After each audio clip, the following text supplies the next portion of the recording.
Bharat TV में आप सभी का स्वागत है। मैं हूं कविता उपाध्याय। हमारे साथ में नीमा भगत जी हैं, ये गीता कॉलोनी की निगम पार्षद हैं। मैडम, आज आपने दौरा किया है, क्या कार्यक्रम किया आज आपने? आज हमारे दिल्ली में, पूरे दिल्ली में 70 विधानसभाओं में हमारे प्रदेश अध्यक्ष आदेश जी के आदेश के आधार पर उन्होंने जो निर्देश दिया है कि सभी विधानसभाओं में हम लोग राउंड कर रहे हैं अपनी भारतीय जनता पार्टी के जितने भी पार्षद हैं। तो उसमें आज हमारे प्रदेश के उपाध्यक्ष भाई विजेंद्र सचदेवा जी आए थे, जिसमें हमें कुछ पॉइंट जैसे हमारा ढलाव कैसे हैं, हमारा छठ घाट कैसा है, हमारे टॉयलेट, हमारे गार्डन, हमारे एरिया की सफाई जी, किसी में यदि आपके डिस्पेंसरी या कम्युनिटी सेंटर है तो इनको अलग अलग तरीके से उन्होंने दिखाना है। तो उसमें हमारी मार्किंग भी है, जो हमारे जैसे मेरे को ओखला विधानसभा दी गई है, मुझे ओखला विधानसभा दी गई है, तो उसमें हमारी मार्किंग भी है कि कौन सा पार्षद किस तरीके के एरिया में काम कर रहा है। तो वो उन्होंने राउंड किया था, जिसमें मेरे मंडल अध्यक्ष केंद्रा जी के साथ पूरी टीम थी जी, और हमारा पूरा sanitation department, work department, garden department, malaria department साथ था और एक अच्छा हेल्दी हमारा राउंड रहा है जी। और सर वो तो मार्क्स तो कितने दिए हो तो सचदेवा जी जानेंगे, लेकिन वो खुश होकर यहाँ तक आए। जी नीमा जी, एक आजकल बोर्ड दिख रहा है जिस पर लिखा गया है कि केजरीवाल जी की तरफ से मुफ्त में प्रदूषण है, तो क्या कहेंगी मैम? जितना वो लोग काम कर रहे हैं युद्ध प्रदूषण के विरुद्ध उन्होंने छेड़ा हुआ है, कितने सफल हो पाए हैं युद्ध में? क्या जीत पाए हैं युद्ध या फिर विफल हो गए हैं? देखिए, युद्ध तो प्रदूषण के खिलाफ हो ही नहीं सकता जी। प्रदूषण को तो हम जितना भी हटाएंगे प्यार से ही हटाएंगे, क्योंकि एक बार उन्होंने प्रदूषण घटाया था, 10 बजे ईवन आर आउट किया था और 12 बजे उन्होंने कहा था दिल्ली का आधा प्रदूषण गायब हो गया। तो वैसे ही उन्होंने युद्ध भी कर रखा है, क्योंकि युद्ध क्यों कर रखा है, उनके अपने कार्यकर्ताओं को पैसे भी मिलते हैं, पानी की बोतलें मिलती हैं, दिन का खाना मिलता है, सुबह का नाश्ता मिलता है। तो इस बहाने उन्होंने पूरे एरिया में सिर्फ अपना प्रचार कर रखा है। वो असल में विज्ञापन, उनका नाम केजरीवाल नहीं विज्ञापनवाल होना चाहिए था, क्योंकि वो इतना विज्ञापन के प्रति पागल हैं कि उन्हें दिल्ली से कोई लेना देना नहीं।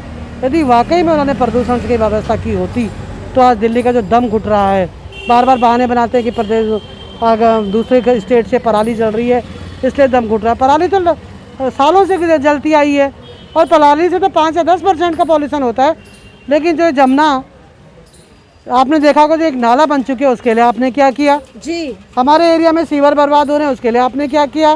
लोग गंदा पानी पीने के लिए तरस रहे हैं। सिर्फ वायु प्रदूषण नहीं हो रहा है, लोग जल प्रदूषण से भी मर रहे हैं, लोग नॉइज़ पोल्यूशन से भी मर रहे हैं, लोग ज़मीन को जो ये डस्ट है इससे भी मर रहे हैं।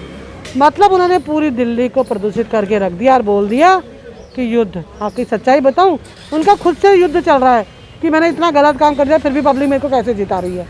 इस युद्ध में वो इतने ज़्यादा अपने आप को राजा मान बैठे हैं, कह रहे मैं तो गलती पे गलती करते जाता हूँ, अपने से युद्ध कर रहे हैं और देखो जनता तो मुझे जिता रही फिर जिताएगी। अब ये डिपेंड करता है दिल्ली की जनता पे कि अगला 2022 का निगम का चुनाव और उसके बाद अगला विधायक का चुनाव, जो युद्ध इन्होंने किया है उसमें आप प्यार से इनकी विदाई कर दीजिए। क्योंकि देखिए ये तो इतना झूठ बोलते हैं, 10 दिन 10 सप्ताह 10:10 में ये डेंगू भगा देते हैं। जी। हमारा MCD का डिपार्टमेंट के पास इतनी बड़ी सेना है, इतनी बड़ी DBG मेंबर है, इतनी बड़े हमारा कार्य क्षेत्र है, हमारे लोग हैं, हम जाके तपस्या करके इस काम को कर रहे हैं और बेचारे एक ऐड करते हैं, लाखों रुपए का एडवर्टाइजमेंट देके कहते हैं कि मैंने तो डेंगू भी भगा दिया। मैं तो हैट्स ऑफ करती हूँ विज्ञापनबाज को कि काम कुछ करना नहीं और विज्ञापन इतने बड़े बड़े देखना, लेकिन दिल्ली की जनता को अब सब समझ गई है।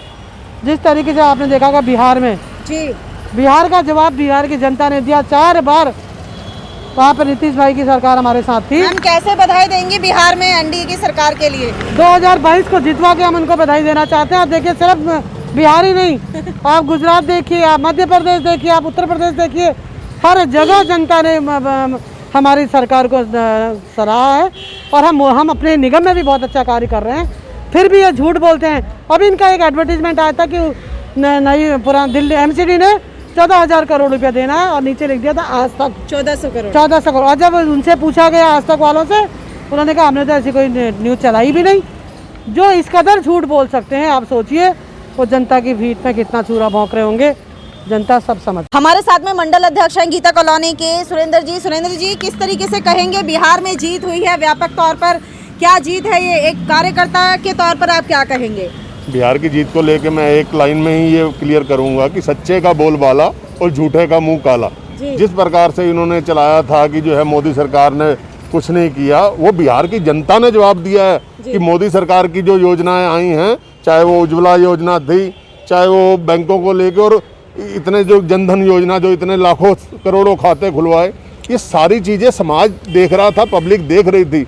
बिहार की जनता ने ये सारी चीज़ें देखी थी और आज उन्होंने एक बहुत करारा थप्पड़ जो है विपक्ष को मारा है कि आप जो झूठ बोल रहे हो उस झूठ से हमें कुछ फर्क पड़ने वाला नहीं है। हमें पता है कि हमको किसके साथ खड़ा होना है, और वो बिहार की जनता ने मोदी जी के साथ खड़े होकर बहुत करारा जवाब दिया है। मैं समस्त देशवासियों को बधाई देता हूँ आज की बिहार की जीत की और आने वाले बंगाल की जीत की भी। बिल्कुल, ये है हमारे साथ में नीमा भगत जी, जिन्होंने कहा, गीता कॉलोनी की निगम पार्षद है, जिन्होंने कहा कि विज्ञापन ज़्यादा होता है और प्रदूषण पे काम हो नहीं रहा है, क्योंकि वाकई में जितना हम हवा दिल्ली के अंदर ले रहे हैं, 30 सिगरेट जितना धुआं अंदर जाता है, चाहे वो हमारा छोटा बालक है या हमारे बुजुर्ग है।